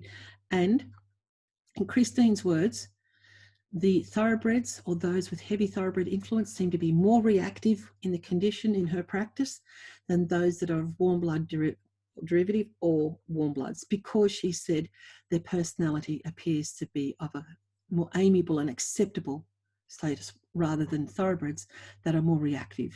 Yeah. So yeah, that would make sense. Yeah, and it makes sense. But when you have a horse, for an example, that you've just second mortgaged your house for and imported the stallion, and found that as you go FEI, that he starts to rear and bite his shoulder as you ask for higher collection and bite, high collection and frame to go into the more difficult dressage maneuvers at FEI level. And as I said, a second mortgage on your house to bring the stallion and purchase it into Australia that you have to geld, because this has just been found out. It's devastating at various levels. And as one lady contacted me from overseas, which has occurred in a different scenario, she said her business is in trouble, and as is her marriage. So this affects you. So then would you make the recommendation that if you're going to spend a lot of money on what you would think of as an upper level performance horse, that you would absolutely spend the money on the cervical x-rays, and then even the CT? I don't even know how much a CT scan is. I would go with what de Ruin recommended, and that would be the radiograph of C6 in his retrospective study in 2016 out of UC Davis. I certainly would follow that recommendation, as I would Christine G's, and have it as he recommended it, as the standard pre-purchase radiograph. Yeah. He suggested that. He didn't outright say it, he suggested it. Christine G won't purchase ever again or recommend a client to purchase a horse without it. Having been caught as a veterinarian with a horse that was safe and sound on the day, she said, I didn't even think, it didn't even come to my mind that I needed to radiograph his caudal neck. And she said, as he got older, within that 12-month span, bang, it really came to the fore. Somebody's a CT scan at EMC in Leesburg is only $750. When you're looking at spending $100,000 on a horse, $750 is a drop in the bucket for pre-purchase to avoid. And it gives you a bit of view, especially if you can get a veterinarian that is really apt at ultrasounding the neck. They might be able to pick up the nerves. So we have two other questions here, one of which came in early, but I kind of held it back. I'll ask the second one first. So if you have a horse now with a C6, C7 malformation, what do you suggest to keep them as sound and pain-free as possible? You see, one of the veterinarian orthopedic surgeons asked me in America, Sharon, he said, we can stabilize this by putting in a brace. And so this is it's giving you an idea. And I said, but what happens when you start to go in the surgical procedure and you've got the radiographs there to follow and you come across the nerves have relocated? What if the nerves aren't where you think they are? What if the musculature is not where you think it is? What if the malformation is pressing on the recurrent laryngeal nerve? What if the malformation is pressing on the trachea? I went, what you're saying is that we're not going to see that until we get in there. I said, we're not going to see it until we've got the diagnostic equipment to A, isolate the musculature and its variations, and B, isolate the neurological pathways. And it's because you might get in there and find a scalene is bifurcated, and you have to release nerves as well, and then reattach the scalene to the first rib. Morphologically, I like Christine's words. She said, Sharon, with your research on this and the disappearing lamella, she said, it's created a perfect storm. There's no stability of the nucleoligament lamella supporting the cervical vertebra. And she said, there's no stability if we can't rehabilitate these horses, but we don't know how to rehabilitate these horses because we don't know the full ramifications of the malformation. It's that complex. And so, without knowing precisely what's involved in each individual horse, we can't predict that every symptom is going to be there. There could be one, there could be two, there could be the whole gamut. And you could be on a safari looking for it when you're looking into the diagnostics aspect. So it's just, I'm mortified. And it makes me a little bit emotional because I'm mortified that I can't give an answer. If you have a horse that has this malformation, what you will see is what I showed you. May I go back? Yeah. Thank you here quickly. May I go back? Oh. You did go back quite far. It just unshared your screen. You just have to reshare it. Yeah, I'm trying. It's Zoom gets fuzzy when you try to like move around on your screen. It gets fuzzy. Well, I'm going to show that the answer to that question. You know your horse the best. You know that your horse is when it's uncomfortable and when it's comfortable. Whenever I've gone out and I've been assessing horses and working horses as a therapist, when I had the practice going up until 2012, I looked here. Pain face and all of that was well known to therapists and what we recognised. You can tell from this horse he's worried, and he's 5. So to answer that question, you know your horse best. When you see their quality of life start to diminish and they're becoming more worried or more changes are occurring in their body, then that's the time to consider. As in 1 month, an Oldenburger in Holland, within 1 month, out of the blue, he started to really change dramatically. He became aggressive in the paddock and he lost the musculature over the left scapula, which is indicative of Sweeney. So that meant the suprascapular nerve was compromised. And he had the malformation, and she was trying to rehabilitate him and work with him. But unfortunately, just recently, she had to put him down. And again, he was a horse that was happy and comfortable in the paddock until the random behaviour appeared, the aggressive behaviour appeared, and the atrophy appeared. So you as the owner are the one that's going to be watching this kind of variation in a horse, and you make that choice when you see these changes potentially are an issue. As again, he was on the table at 5, but you can see he's worried, and he was put down with navicular syndrome. But see, this is where if people in pre-purchase start demanding these cervical x-rays, we can actually by our vote, by our examination and our vote of not buying horses, to start getting these breeders to pay attention and start looking into, you know, there's clearly, as you've shown, a genetic component. And the only way we're going to get breeders to change is when we don't buy their horses. And the other thing too is with equine studies recently, we had a couple of webinars and Zooms, and one breeder come on board out of Europe, and he said he had 11 of his horses evaluated prior to coming on board to talk about it as a breeder. And he was mortified. 4 of his breeding stallions had it out of 11. He said, I've just lost 1/3 virtually of my stallion herd. And he had a breeding station. So that was very brave of him to come forward. Very. So, and not too many people are willing to do that, for sure, because you know, I mean, and that's the thing, it's all tied to their livelihood. But if we are going to have any chance of reducing or eliminating this, what I see as a genetic defect, that's the only, oh, my battery's about to die. That's the only way we can solve that. So I have one more question, and then my battery's really low and I don't have my charger handy. Someone has an Andalusian Percheron cross bred in Canada. 2 years ago, he was diagnosed with facet disease, arthritis in C4, C6, using ultrasound to diagnose. He also had negative reaction to girth and even a towel on his chest after blah, blah, blah. Could these be symptoms, is what she's asking. Yes, but they should have been able to pick up the variation in the radiographs. Yeah. So what we do is reevaluate and retrospectively reevaluate those radiographs and see if the malformation is there.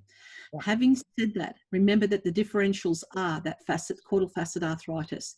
And again, remembering that these nerves go down and influence that forelimb. So these are some of the differentials that we will look for in a horse before we radiograph. But you know, you're very wise to get that area radiographed.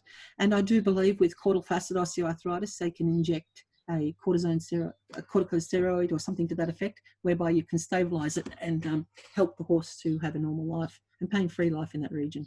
So Sharon, this has been fascinating. I hate to cut it short because I'm watching my battery about to die. And I don't have my charger handy. But anyway, thank you so much for this webinar. This has been so informative, and I so appreciate your knowledge and information and willing to share with us. It's fabulous.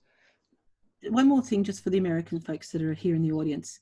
While in America not so long ago, before COVID, so pre-COVID America, I was speaking to one stud owner who had imported all her semen from a very good lines in Europe.